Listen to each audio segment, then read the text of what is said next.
Yo guys, what's up? Welcome to my home gym. Balik tayo sa pag-workout guys. Kasi nung mga nakaraang weeks napasarap tayo ng kain guys dahil sa mga holidays. So napabayaan natin yung sarili natin.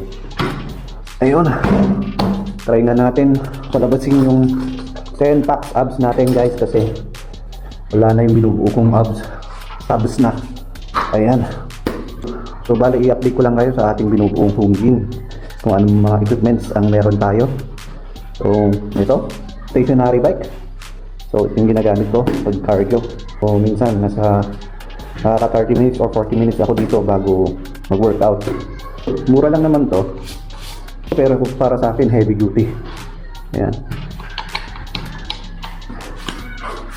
Meron din tayo ditong gym belt. Ayan. So itong binili kong gym belt is heavy duty siya. So tingnan nyo, makapal talaga siya guys. And ang kinaganda nito ay quick release siya. Ganun lang. Ayan. Ang ganda. And itong flat bench press natin guys. So ang kinaganda nito guys, napo-fold siya. Ganyan siya. Ayan. Ganyan siya. Napo-fold. And pwede din siyang incline. Ayan. Ayan.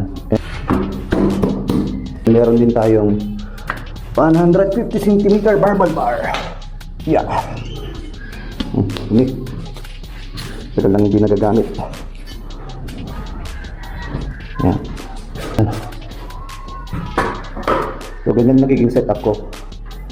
Tapos i-adjust lang natin ito konti. Ayan. So balik ganyan magiging setup ko pag nag-workout ako. Meron din itong easy curl bar. Ano?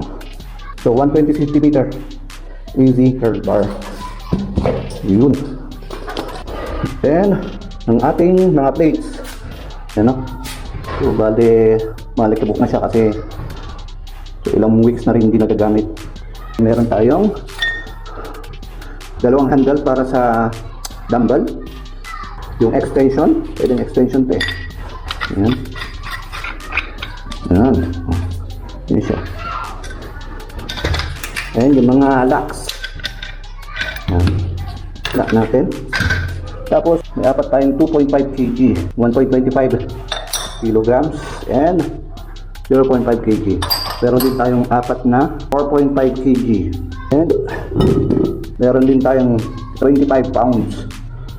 May hindi tayo mat. So makapal siya. Ayan pa lang naman yung gym equipments natin as of today.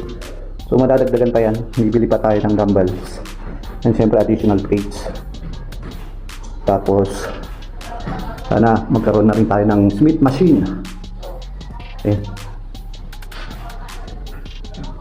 Yan.